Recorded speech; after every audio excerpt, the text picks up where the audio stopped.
So how do you feel about the Oklahoma music scene? So I feel the Oklahoma music scene is good, but I think it could definitely be a lot better. Yes. I mean, so first I'll touch on what I think makes it great.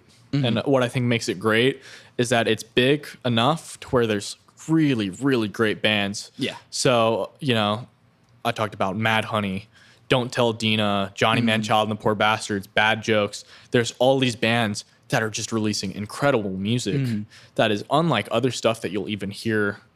Like, I've never heard another band that sounds like Bad Jokes or that sounds like Johnny Manchild and the Poor Bastards or sounds like a lot of the bands that are in the scene. And so I think it's big enough where you've got a lot of people that are doing really original, cool stuff. Yeah, yeah.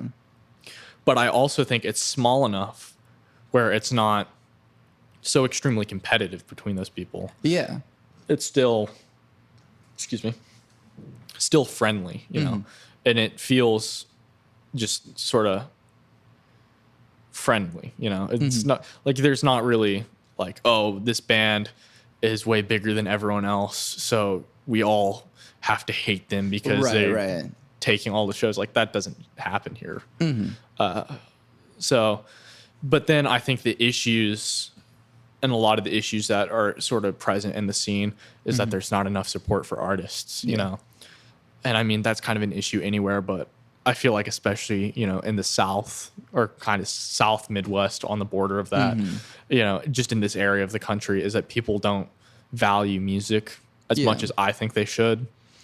Or maybe they just assume that it doesn't have value. Yeah, for sure. You know, so like talking to so if I tell my family members, like my immediate family is fairly supportive of me wanting to become a musician. Yeah. But like you tell somebody that's like if I tell my grandparents that, they're like, oh, get a real job. Like, don't be a bum. And it's like, I think a lot of people sort of have a mindset similar to that around this area of the country. And, and I think that sucks.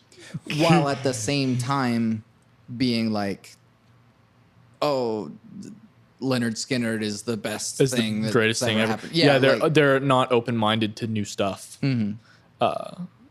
Which I mean is definitely a lot of people. You know, that's why the most money that you will make in music is playing country or blues songs and playing like covers in this part of the country. In this area, not in like New York or in places like that, but in this area of the country, if you're playing the blues and just playing B.B. King covers, just make bank. Because it's like people like to hear what they know.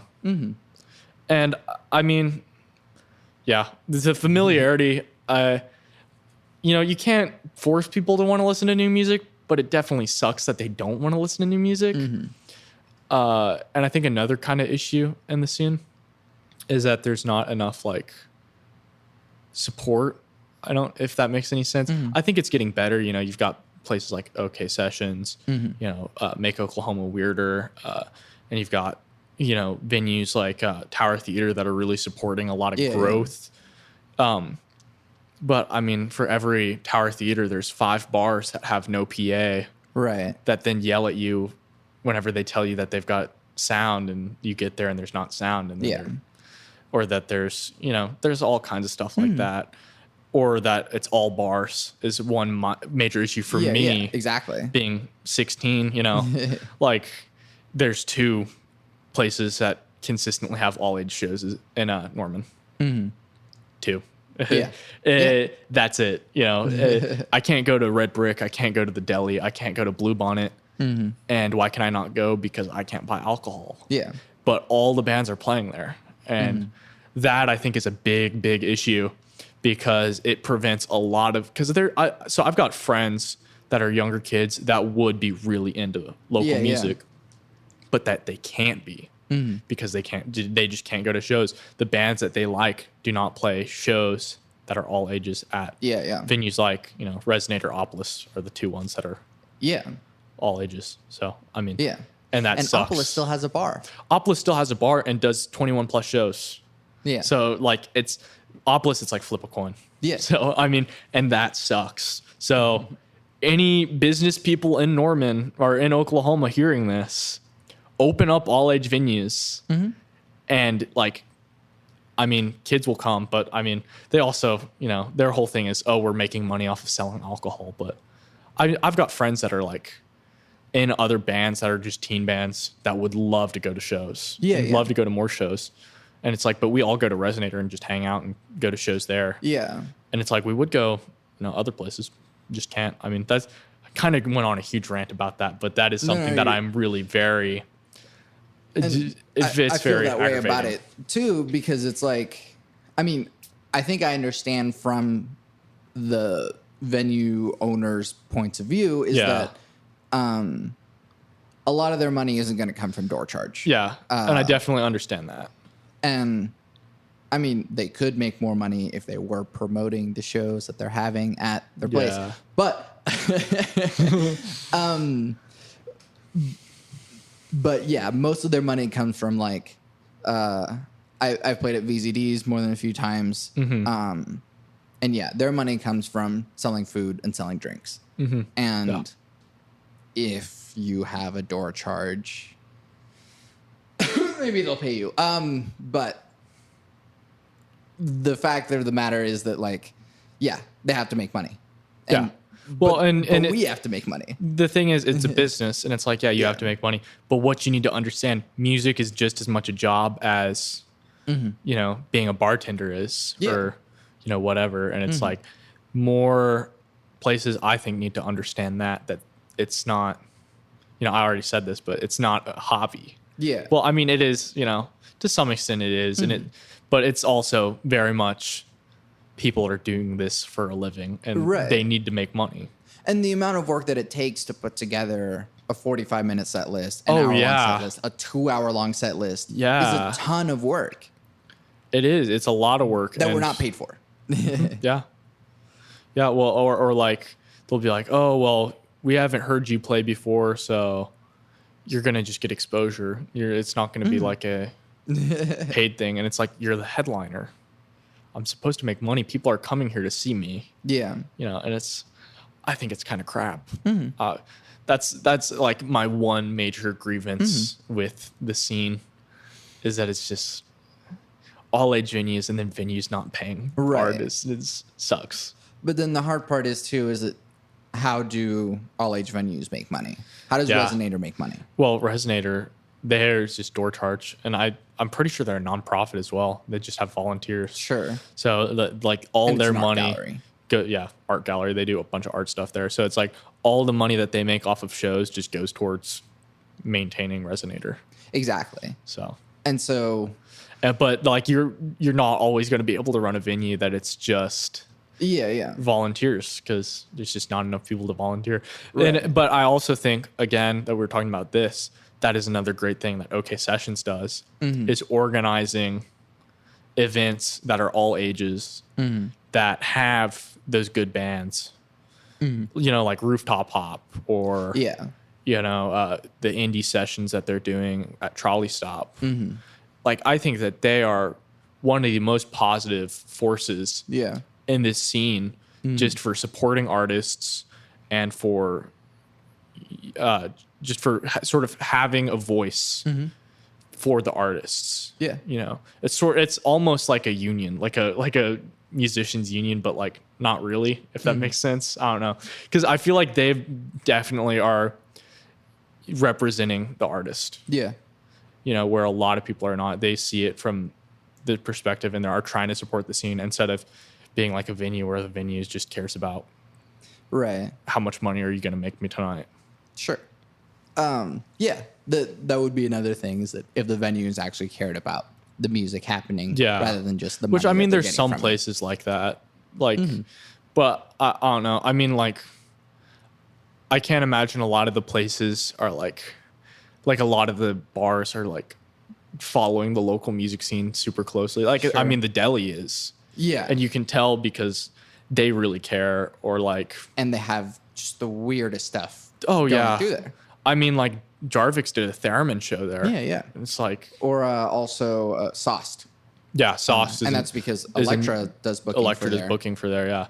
Well, because I mean, and she is another, like, just incredible person that is an advocate for people in the scene, and that will book teen bands. Yeah. Because a lot of places will not book teen bands, even though like there's like legal papers that say, yeah, we can play at bars. And it's like, oh no, but you're 16. People don't want to hear you play music. Yeah. It's like, but yeah, she is great.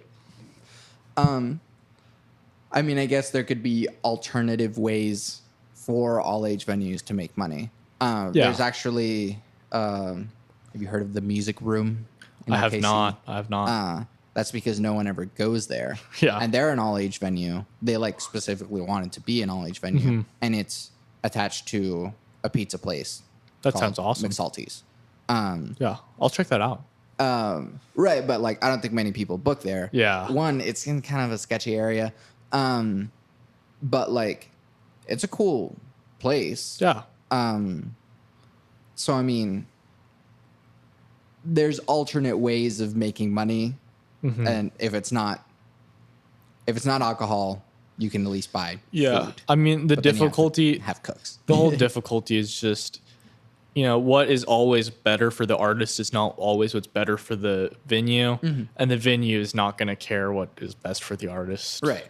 And I mean, as much as that sucks, they're running a business. And it's like, yeah, I mean, you have to understand that. But at the same time, it just sucks being somebody who cares about the scene and not getting to see some of my favorite bands play, you know? So, yeah.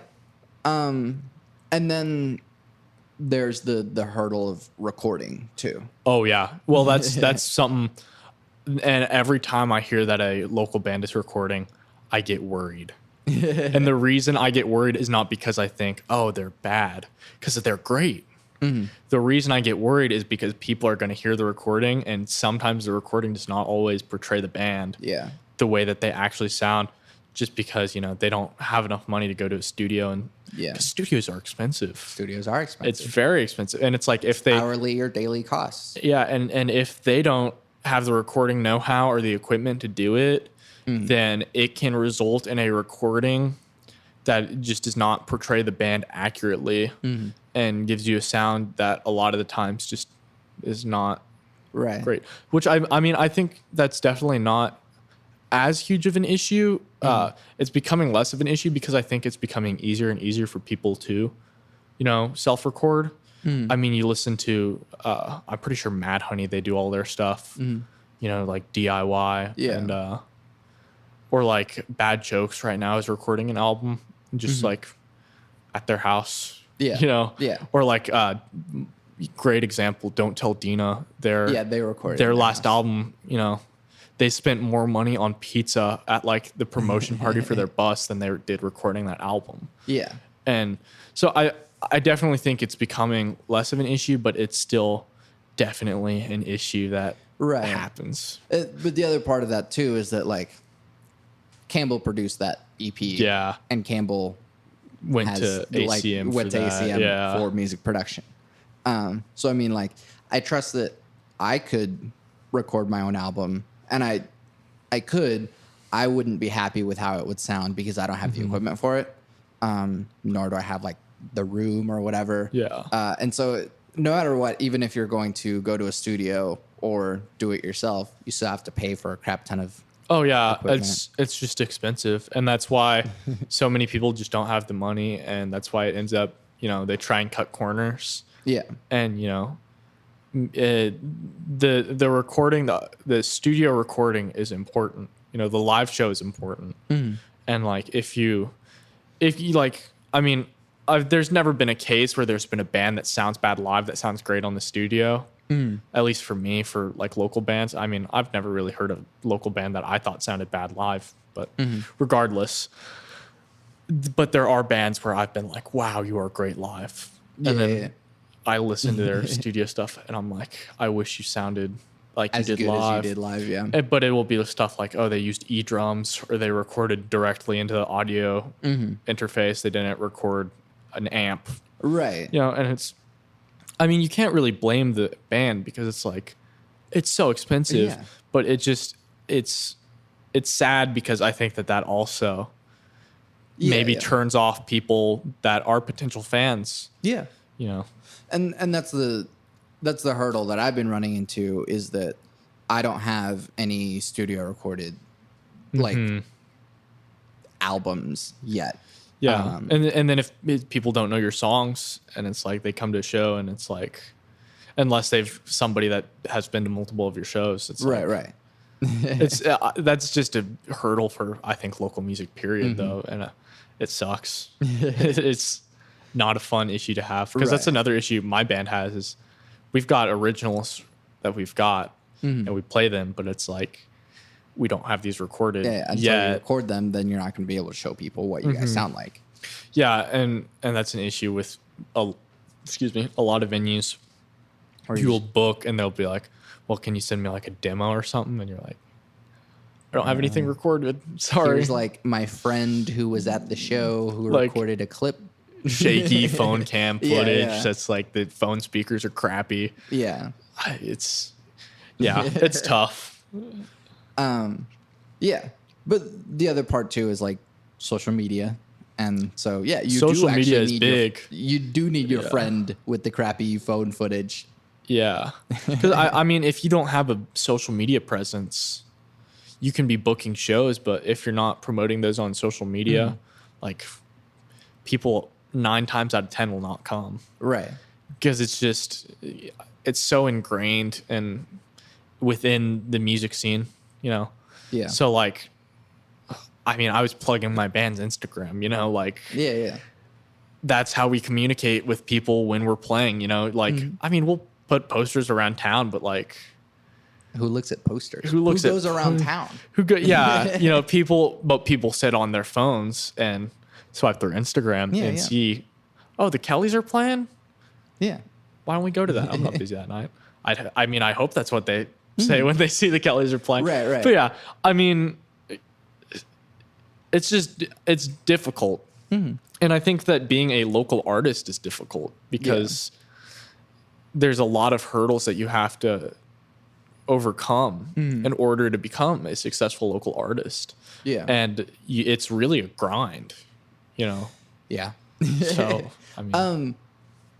Interesting question for you is that younger generations are more and more savvy with social media because you were just raised born on in it, raised by it, molded by it, whatever the Dark Knight Rises quote is.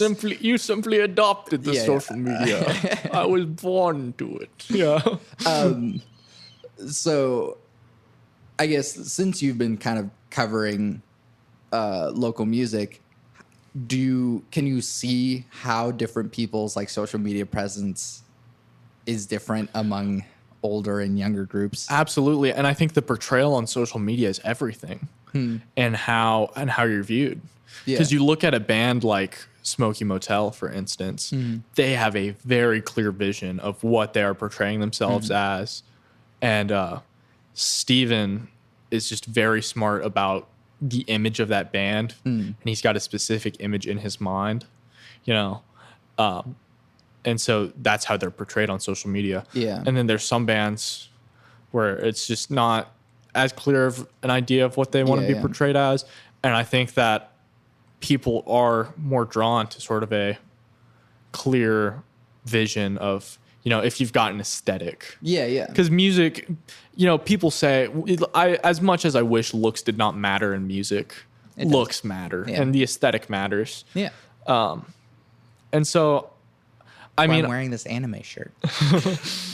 But yeah, I mean, there's a lot of bands where they've got the aesthetic, and I think that the aesthetic will draw fans to them. And then there's some bands where they just don't have as clear of an aesthetic, where even if the music is great, they just don't have the draw. Spinster,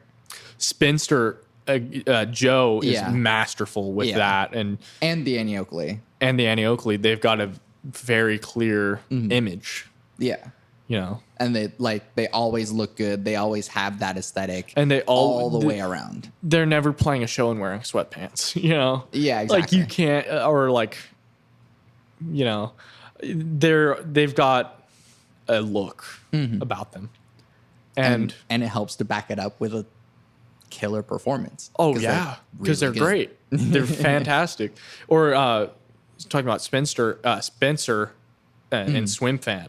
Yeah, They've yeah. also got a look. You know, he wears like the old like 70s like collared shirts and stuff, yeah. and he's got the hair and he wears like the glasses and it's like just everything in the outfit ties together, and everyone else in the band just looks great. And it's a weird thing to navigate too, because like you don't want to look fake. Yeah, you absolutely well, and it's hard because you don't. I mean, it's hard to come up with an image, you know, and you don't, because like if you are making music and you're trying to think, okay, what image does this music have? Like that's hard.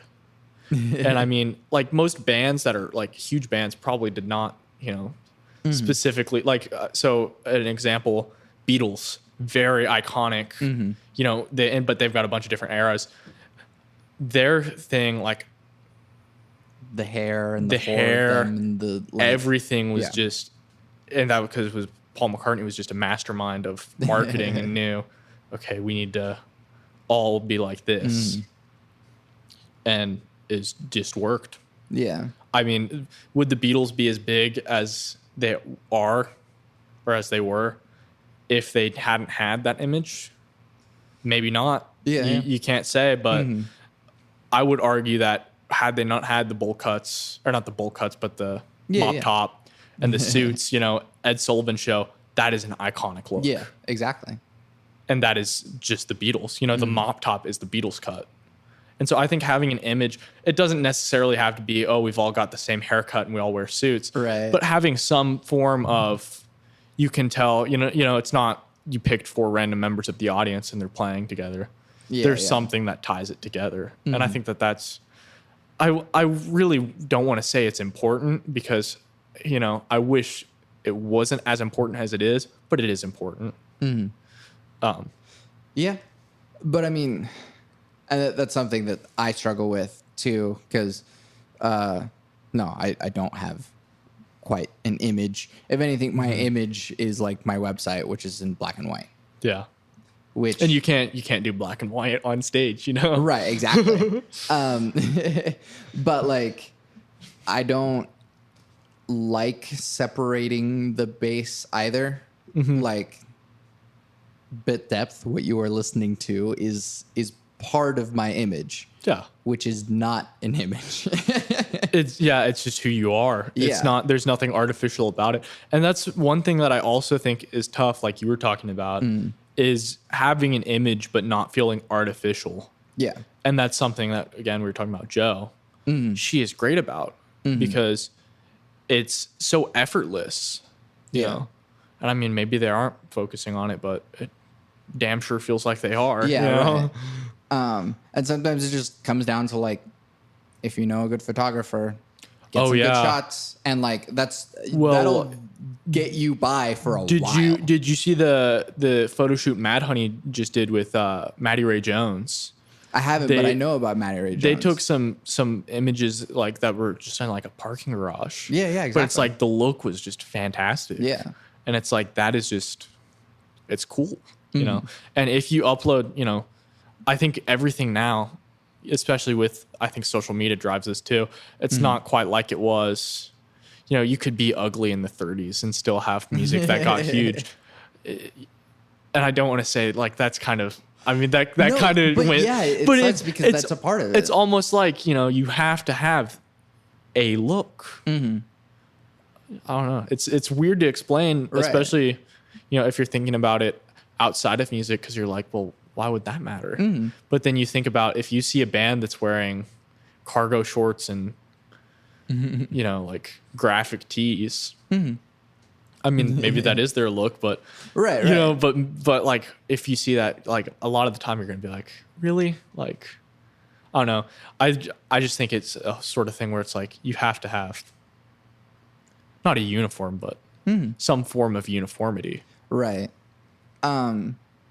Yeah, and that'll help go a long way. Yeah. But no, I've seen a lot of Maddie Ray Jones's photography. Oh yeah, she's great. There's Alexa a lot Ace is really good. I've not heard of her, but I I think she's done some of Spencer's stuff. And then I don't know if he's been doing like band photography lately, but Kyle Blackwell. I've heard that name before, for sure. I think he was with Trip the Fan for a while. Yeah, I mean, there's a lot of very talented photographers. And Blue Lorette is also really good. Yeah. And she was on the podcast. But so I mean, one, I'm kind of like putting these people out to shout them out, but also it's kind of like other bands who are listening. Get good check these photos. people out. Get good photos. Get good photos because it helps. It helps. It absolutely helps. Well, because if you're promoting a show, like a poster, that's cool. You know, like that works. Having a good poster, I think, is also very important because if you've got bad graphic design or you've got a poster that does not fit, you know, sort of what you're trying to portray, like that can affect who's going to come to the show. Yeah. And then also the pictures you take, I think people are drawn to that, you know, especially younger generations. You know, teenagers will see, oh, that band, they look cool. Yeah, exactly. I'm going to listen to them or I'm going to check them out. And I mean, it can be as simple as that. Like for me, I'm wearing red Converse right now. I bought these red Converse because the Strokes wore red Converse. And I was like, that is awesome. I want to do that. Yeah. I play a red Strat because it's classy. Yeah. Or a Sunburst Strat. Is like it's my kind of aesthetic and I like my Strat. So and I've got my drums set up the way that I do because drummers that I watched had their drums set up like that. And I said, I mean, if it works for them, I think it looks cool. And it's like, I mean, just stuff like that, just emulating, even like not even necessarily coming up with your own look, but even just emulating bands that you like or other bands you listen to. I mean, that can help sort of in coming up with your own image or sort of combining elements of different people into your own thing. Yeah. Do you think Oklahoma can get to the point that like Austin's at or LA or New York or whatever? I mean, maybe, but it'll take a long time. I think that there's definitely potential in Oklahoma. I think we've got there's a lot of interesting cultures going on is what I think. And so I think a lot of different people sort of have, you know, because if you're raised like in Norman, where I'm from, you know, it's sort of a more Midwestern influenced culture than like real like deep Southern stuff. Rural Oklahoma is like deep Southern stuff. You know?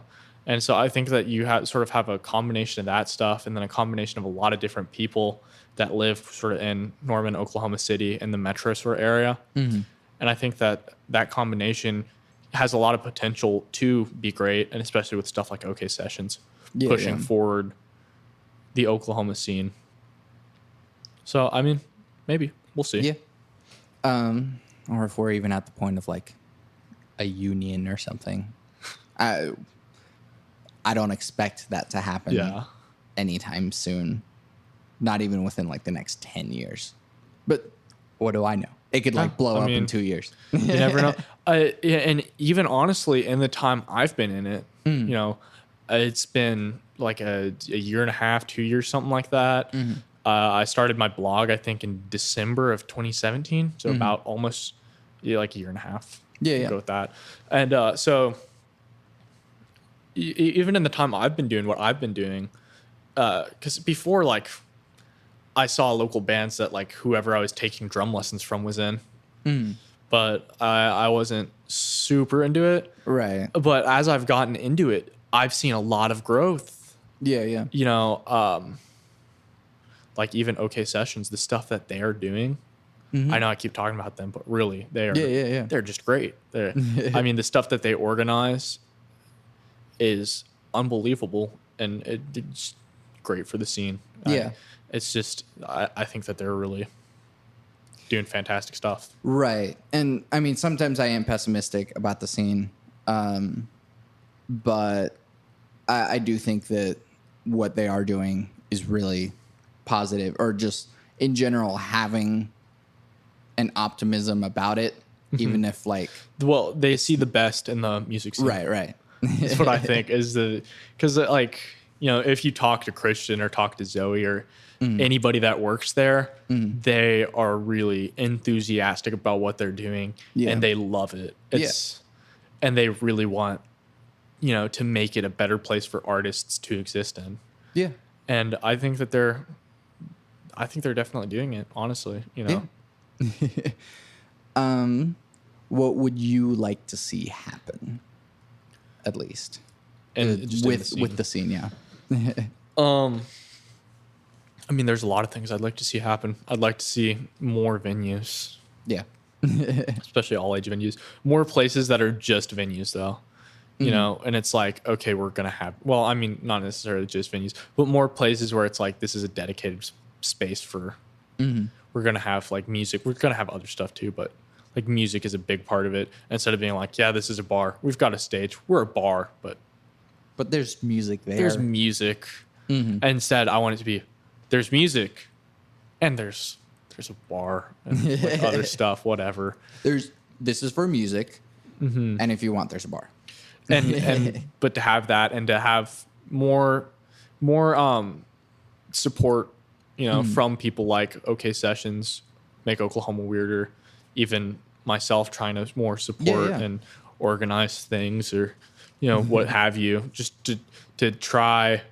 And I think that something that is great about the scene is that the artists, at least in my opinion and in my experience, very supportive of each other. You know, if somebody's coming out with a new EP, everyone's going to be hyping it up on their stories. Right. Well, I think it's because we all know how hard it is. Everyone understands the grind. Yeah. But also, like, if you genuinely like it, like I genuinely like the Spencer's EP. I genuinely like Westering's EP. Yeah. And then all the stuff that Johnny Manchild has been putting out.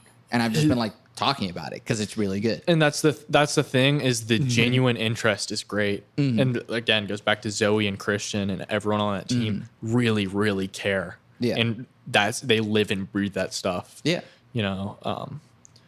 And again, with Jarvix and with Elektra, they are both people that really just are invested in it and they care and about breathe it. That stuff. Exactly. Yeah. Well, I mean, I've been to something like 60 shows and like almost everyone I've been to, Jarvix has been there. Yeah. And he's everywhere. Yeah. You go anywhere and he's there and he goes to like multiple shows in a night because he just cares so much about just getting to see bands. And I think it's great to have people like that. And he just likes to talk about it too. Oh yeah. Yeah. And he's a great guy. All right, enough about the music scene. Unless there's anything else that you want to add to that. I can't think of anything else. But kind of on the generational thing, I feel like people in my age, I'm sort of on the latter half of, like the latter end of millennial. What would that make you like? I'm Gen Z. Gen Z, I think is what it is, right? I think millennials do have a concern about younger generations being so attached to the phone. Yeah. I mean, that's definitely a thing, I mean, I sit in class and see kids just sit on their phone all hour, I mean,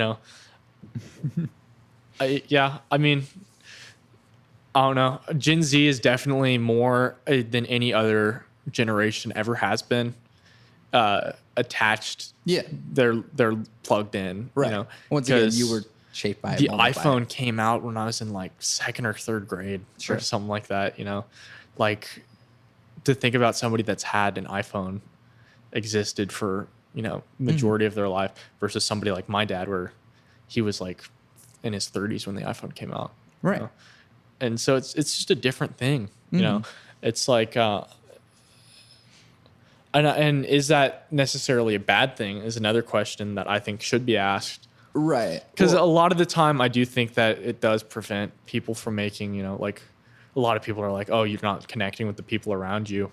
I mean, I do think that staring at a screen for 8 hours a day. Yeah, is really undoubtedly is bad. But like, as far as like the social media and being involved in social media, I know a lot of people that are older people that say, oh, social media is a waste of time. Mm-hmm. I think social media is a great tool in the modern age. Yeah. To use, I mean, for anything. And right. To like for local music, to promote yourself. Yeah. And to have a brand that you are promoting and growing. But like with any tool, you can use a hammer to hammer in a nail, or you can bash someone's skull in. That is true. There are, I think, detrimental effects to it. And something that, like, whenever I was in high school, for example, like MySpace into Facebook and stuff, it did start that, like, cyberbullying stuff, the rumors, and that junk. And I want to touch on this because I think that also is a big thing that it continues on a lot of the toxicity in the modern American, political climate. Yeah, is that people, a lot of it goes on online. Yeah, and whenever you're online, you're just a faceless bot behind a keyboard. And people are brutal to each other. And I think it's an issue because I think it shows, or it more or less supports, I don't know, more it carries on sort of like the us versus them mentality. Right. Which is definitely problematic. Yeah. We do need to acknowledge the fact that, one, Facebook is designed to be addictive. Intentionally so. Yeah. And it's Facebook and Google and all of the other services that you use are doing data mining. Right. Stuff like that. Yeah. You are being data mined. Yeah. You are not the consumer. You are the product. So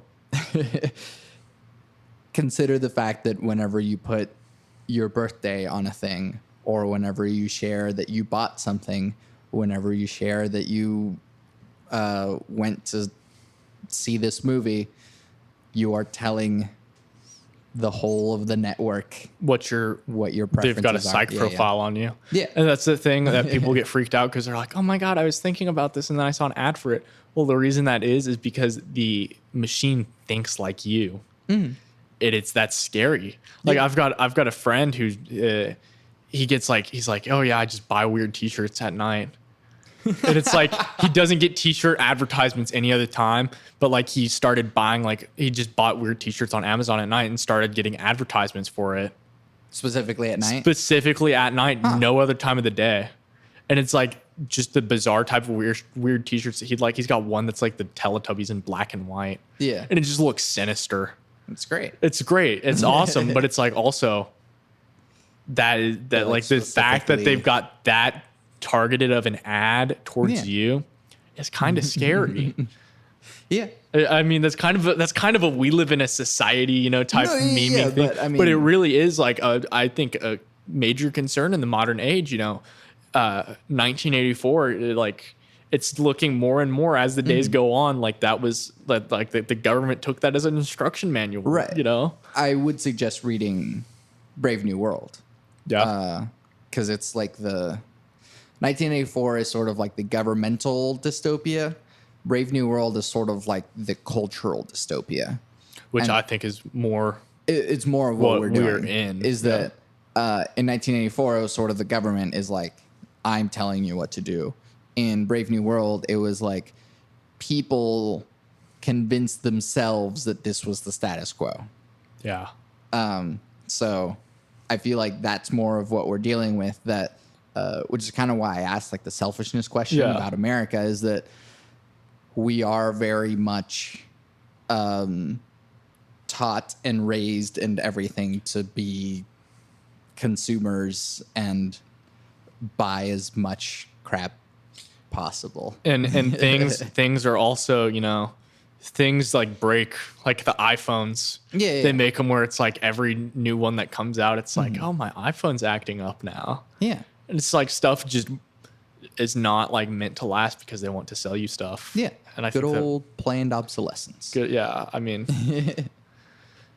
but we yeah. still get memes. We still get memes. I mean, memes are something that are also like have gotten so bizarre where it's almost like it's like an art. Honestly, at this point, it's like there's stuff where it's like just reaches levels that's like almost like postmodern avant-garde stuff. I love it. It's great. It's fantastic. Yeah. Quite possibly one of the strangest things that I've seen was just like a picture of a fish and then like some Arabic music on top of it and then just pictures of different like architecture. Yeah. I don't know. I still don't actually know what. I mean, there's stuff I laugh at now that then like I pause and I start to think to myself, what in the hell brought me to this point? You know, like it'll be like a video of like a frog sitting down, like a person sits down, just playing like Arabic music over it. Yeah. And it's like, I laugh at that and it scares me almost to think what brought my mind to this point. But I mean, good luck marketing to me, Google. I share a postmodern avant-garde memes. Oh, well, talk about like weird psych profile. I've got my Instagram, like I purposely try and screw with my Instagram Explore page. And I love it because I get like Marvel memes, but not regular Marvel memes. I get Marvel memes in Spanish. Nice. And I also get like really oddly niche memes for topics that my itchy ranges from like, or my interest ranges from like slightly interested to like just like not at all. Yeah, yeah. So like I've gotten a bunch of like real like really specific niche STEM memes. It's like I've hardly got any interest in that, but it's fun. It's interesting. There are extremely specific Facebook pages. Oh yeah. And Facebook is where I get most of my memes, which is like but like forklift memes. Oh yeah, and most of the people making them are people that just work in warehouses. Exactly. That are like actually like just make that niche of memes. Like rock climbing memes are one of my favorites. Yeah. I have a friend that's really into rock climbing. Rock climbing's fun. Yeah. But the memes, it's like I'm a casual like I'll go rock climbing like every once in a while, but like the niche memes are like yeah. Just it's interesting to see, you know, how different people utilize the internet. Right. There's a high resolution audio meme page. Oh that I'm a group member of, and it's specifically audio production and recording memes. I'm in a like music engraver meme page on Facebook. Yeah. Like just the most niche stuff like that. Yeah. And I think it's fun. Because like that would not exist without the internet. Yeah. That's one situation where I think the internet is definitely like it shows like you can see the best and worst in people, but you can also see the most bizarre in people on the internet. So. I mean, the Zuck wanted to bring people together. He just didn't want it to be with memes. But I mean, that's what we've done. Because I mean, there's a lot of, and the weird thing is that memes have their own evolution and templates, and you will see memes that you have to understand other memes in order to get. Yeah. And layers. There's layers. I've seen memes where it's like the most bizarrely convoluted stuff, and like you have to understand 4 different memes to get it, and then it just ends up being like some loss meme. Yeah. And it's like loss is evergreen though. Yeah. And it's like if you don't understand the internet and you're not internet like savvy, right, and you see something like that, you're just gonna like I worry to think what like scholars in the future will look back and think of us. I think there's something to be said, like academically, about how memes have evolved. I mean, definitely. It's sort of like a stupid thing, you know, like that's how it started at least, but it's definitely something that could be studied. No, I think part of the reason why Donald Trump was elected was because of memes. Yeah. Yeah. I've meme culture. Yeah. It can sway and like you look at memes and like sort of internet culture can sway the way people think now. And it's crazy. Yeah. Andrew Yang memes are getting pretty Yang spicy on Twitter. Yang Gang. I really want to get one of those hats that they've got for Yang. Have you the pink like sunset hats. ones? Yeah, those don't actually exist. Okay, they don't. No, it's just part of the meme. See, I didn't know that. I Yeah, thought that those were a real thing. I really want to make one of those now. Yeah. He does have blue math hats though. I'll have to get me a Yang hat then. Yeah. My brother has okay, you just presented me the opportunity to go on a Yang tirade. While what you said about Mayor Pete is really good, I feel like Yang takes all of those things and adds and data, turns it up to 11. Yeah. And that's the thing I think about Yang is Yang to me strikes me as a more level-headed Bernie that has data to back up his points and has the specific policies. Because Bernie has a lot of the wide ideas of, we need to tax billionaires, but I'm not going to say much other than that. Yeah, and then Yang he's got data backing him up, and then he's got this is exactly how and much he's we like, want to do. we're going to cut the military budget and we're going to consolidate all these programs, and like he's got the specifics that he's worked out, which I think is great. Hats. Yeah. And the other reason why I want to go on a Yang tirade is because there's no other candidate that can pull more votes from the conservative side than Yang. Yeah. And which is surprising that there's so many conservatives that are like, oh yeah, Yang is actually like pretty solid, because he's got some pretty like radical ideas, but I think it's more that he's level-headed about it, and it's not. He also just has ideas. Yeah. Like, it's too many ideas, which is sometimes like, I don't know. Sometimes he'll say something on Twitter that I'm like, okay, I don't think anyone needed to care about this, but you made a policy stance about it. Yeah. Thanks. One that people didn't agree about, which I actually agree with a lot, is that he wants to lower the voting age to 16. That's one that I'm not sure, because, I'm 16, and I think for myself, I could like reasonably select who I think, but I think a lot of people my age are a not. lot of people that are idiots. Yeah, I know a lot of people that are 16 that would go, yeah, Donald Trump had some funny memes about him. Just vote for him. And it's like, don't you worry, Reece. People my age are that dumb too. That's true. And people older that is than very me true. Are sometimes dumber. Yeah. So it's not like that's very true. Yeah. And I mean, it sucks because you almost wish that there could be some sort of like bar where it's like, you need to have this level of intelligence, of political or political awareness to be able to vote. But then it's like, you can't be like, okay, you need to be this intelligent or have this level of political understanding, because then is it a true democracy? No. And it's not. Right. So, I mean, is it a true democracy right now where it's like only people that are able to, the people that office is obtainable to are already really well off? You don't see like an average Joe going into office.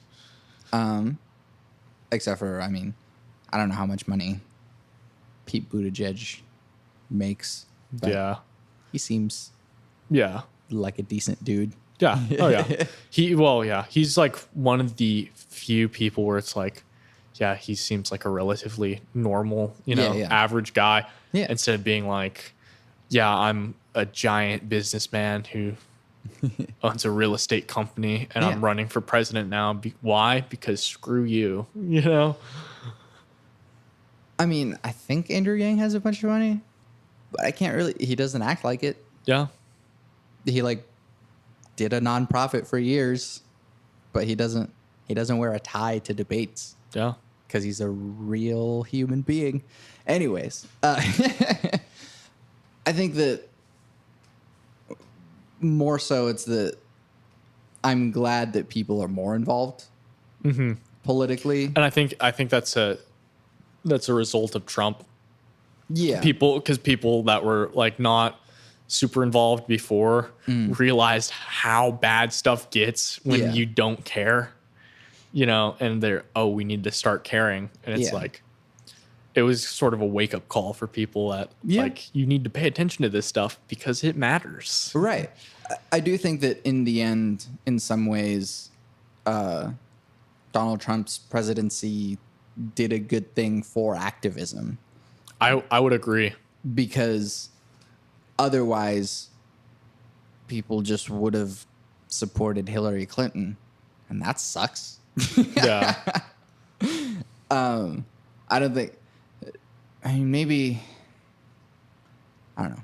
It's been 4 years ish, or 3 years, since that campaign, and I think there were a lot of people that were deluding themselves, being like, no, Hillary Clinton's great, and she's like a woman, and she does all this stuff but like, the longer that you look at it, the longer that you can't just... That both candidates were just... Yeah, it was straight up garbage. Awful, yeah. But like... But so I was a staunch Gary Johnson supporter in the 2016 election. I was trying to get everyone on the Gary Johnson boat, but... Unfortunately, most people do not listen to a 13-year-old for political advice. So, no, but Gary Johnson was okay. Yeah, I mean, none of them were. Gary Johnson was not like the smartest guy ever. He did a lot of goofy stuff, but right. But even like by comparison to Donald Trump, like, so okay, he slipped up on Aleppo. Yeah. But it's... I mean, if you watch that interview, they were like... It was a little bit like... They're like asking about something completely unrelated and then just jumped on that. And it's like... Yeah. I don't know. That's kind of... Right. But if you compare blunders, you can take the massive list of Donald Trump blunders. Talking about how in the Revolutionary War they took over airports. Yeah. So... I mean... I don't know. I feel like that's something that I was talking about on my last conversation with people, is that I don't actually understand.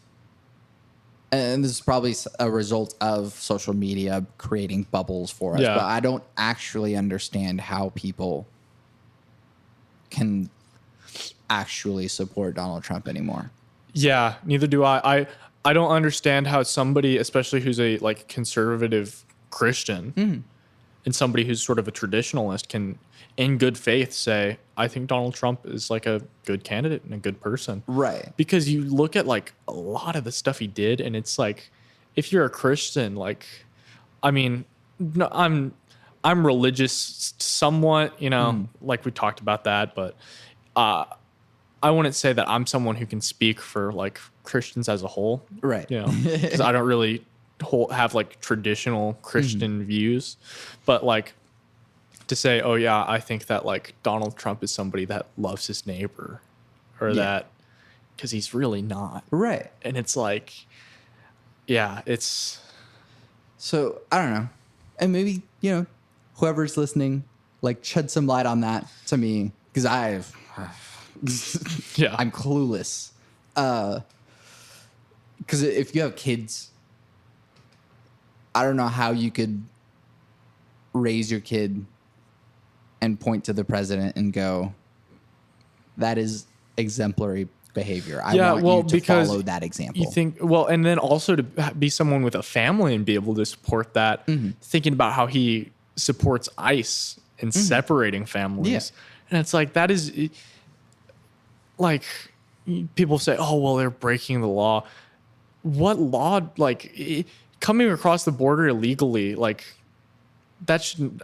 So I think I could get on a big thing about that. But that, I think, should be like, they should be allowed a path to citizenship, because it's like the system to get here right now is kind of wacky. I have extensive knowledge about the immigration system. Yeah.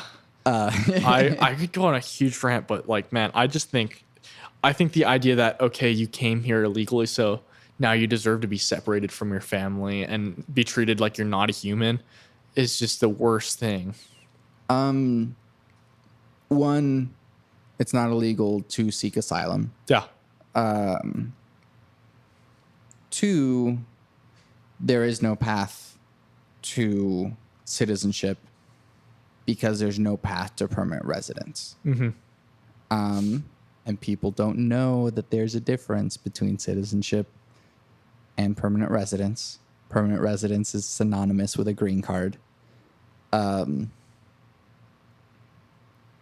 But you can't just come into the country and get a green card. And understandably so. Yeah. Well, and I think that there should be some form of, okay, like we need to find out, like just not letting everyone in indiscriminately, you know, finding out, okay, is this someone we should let in? But I also don't think it should be near impossible, because I read a thing about this person who their dad had applied for citizenship for their brother, and then his brother died.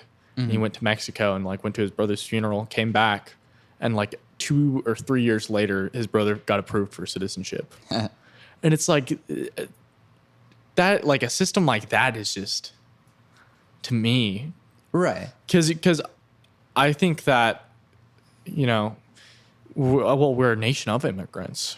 First off, you know, this country would not exist if not for immigrants. You wouldn't be eating food. Yeah. If it weren't for immigrants. And so to think that, well, you are not allowed to come here for some arbitrary border that we want to enforce. Well, I think that's kind of... I think that I hold simultaneously contradictory views. Yeah. So I think that we should, to some extent, like so for me, it's like, okay, the idea of like, you shouldn't be allowed to come to this country because you were born in this country, I think is crazy. But I also think to some extent we do need border security, you know? I don't know. It's a complicated issue. There's a lot of nuance there. And I think another issue is that people see it as a black and white deal. Right. And that is not the case. The other problem is that there's actually no way to secure the border. Yeah. You can put more checkpoints along the border, I guess. You can build hundreds more immigration courts so that all of these backed up hearings can actually happen. You can hire more judges and stuff. But it is a big complicated thing. A wall won't do it because ladders. Yeah. Also, a big way of stopping a lot of the like criminals and stuff is actually just legalizing everything, which is a pretty radical thing to say. But if you legalize everything, then there's no black market for it. And if there's no black market for it, I agree. There's not going to be cartels for it. So like the whole like, this is like the ANCAP whatever meme, like sure, decriminalize all drugs, but like by doing that, like all of this like drugs that are being sold, like the reason that a lot of like crime organizations are as big as they are or exist in the first place is because that stuff is legal. Yeah. You know, and it's like, I mean, it's the same deal as like alcohol with prohibition. Yeah. And if you have stuff that is regulated, you know, if there's government that are making sure that it's safe to some extent, I think it's not going to be safe, obviously, but making sure that, you know, it's not laced, that it's not whatever. In Portugal, everything is legal. Exactly. And like, it's to a certain amount, and if it's above that amount, you don't get prison time. You get like rehab. Yeah. And like, I mean, that's just a whole nother thing with the American justice system and the prisons and how awful that is, and how we should be doing prisons like they do them in like Scandinavia, you know, because they have a like a almost like insignificant, like an insignificant return rate of criminals because people get rehabilitated. They don't go to prison and become harder criminals. Right. You know. But that is a cultural problem that we should acknowledge. Yeah. Rather than just because I mean, apparently a majority of Americans support the death penalty. Yeah. Which says a lot more about everything else. It says that your actions are irredeemable, and so you can't come back from doing a certain thing. Well, if you're a criminal, you're a criminal forever. And so by you should die instead. saying that something is so evil that evil should be punishable by us doing evil to you, do we not then ourselves become evil for doing that? You know? And I think that's a question that you really have to ask when you're doing stuff like, especially for like, like if somebody's like somebody like that's a mass shooter, Right. like I'm not going to argue that person is somebody that deserves, like all the forgiveness in the world. But at the same time, it's like this person killed all these people. And what are you saying by, like, I don't know. It's a tough issue, I think. What they're saying is that there's a threshold for killing. Yeah. And we want to stay in a sweet spot. Yeah. And so you're killing, like, I don't know. I think that the government killing anybody, like, for their crimes, like, I definitely don't think that you should have mass shooters that are being released. But that's also a only American issue. Yeah. It's like you don't have that in Europe or in Russia. There are mass shootings outside of the United States. Yeah. And the statistics are available. I feel like I think Brazil or someplace like yeah. that is like the second. Right. And Brazil does have and Brazil an incredibly is also hazardous black market for everything. Yeah. Brazil is also just their government is corrupt. Yeah. Oh, it's the worst. Yeah. Anyways, last thing that I like to ask about, what's something that you've been watching, listening to, and playing that you want people to know about? That's an interesting question. So, okay, I'm actually going to pull up listening to. I'm going to pull up my Spotify real quick so I can like pull out some specific stuff. Infest the Rat's Nest, new King Gizzard album just came out. That's a great one. Yeah. Really highly recommend that. I really enjoy The Bird and the Bee. It's an album I like a lot. That's just a cool, like, sort of synthy stuff. And then just like local music. Yeah. It's cool. Listen to it. Which we talked about for like half of this. Quite a bit. For a half hour. So yeah. So yeah. I'm going to say a few local bands I like. Bin Quad. They're great. Really fun, like emo, math rocky sort of stuff. Johnny Manchild and the Poor Bastards, talked about them already. The Sweet Talkers, they're great. They're really cool. The Odyssey, Tulsa band, they just came out with a new single. They're pretty cool. Yeah. I've been watching Trailer Park Boys. Nice, fun, pretty entertaining. Yeah, I just watched Parks and Rec. I loved that. So, yeah. And then do you play any video games? I play video games here and there. I mostly play Borderlands too. Nice. I used to really play video games a lot, and then music became my thing. Yeah. So it's some sort of playing. Yeah, I'm playing drums. Mapex Drums. Check them out. Yeah. Any drummers listening? Yeah. Yeah. I've been watching Full Metal Alchemist. That's anime, right? Yeah. I'm a little behind, obviously. Yeah. I recently watched season 1 and 2 of Westworld, and that's very, very good. Season 2 is not as good as the first season, but it makes up for itself by the end of it. So I've heard Westworld is really good from everyone I know that watches it. I mean, it's an HBO show, so I'm sure it's... Yeah. And then listening to... I saw Hamilton last night. How's that? It was excellent. I've heard that is wonderful. Just fantastic from everyone that's ever seen it. But the reason that I got into Hamilton was because of Daveed Diggs, who raps in Clipping, and Clipping is a noise rap. I've heard Clipping. They've got an album where like one of the songs is just him rapping over an alarm clock, right? Yeah. Yeah, I've heard that. My friend Eric told me about them. They're really cool.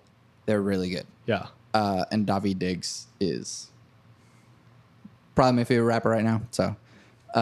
So on the way here, I was listening to a lot of clipping because I was listening to the Beatles on the way here. Nice. And then playing,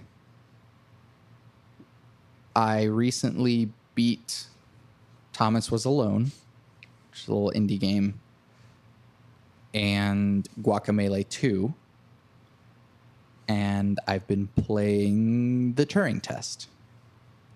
Bunch of indie games. Nice. Indie games are great. Yeah. And they have some cool... Guacamelee 2 has some awesome music. That's another thing that I was about to say. There's a lot of like really phenomenal game music out there. Game music is what I want to do. So yeah, that'd be awesome. Yeah.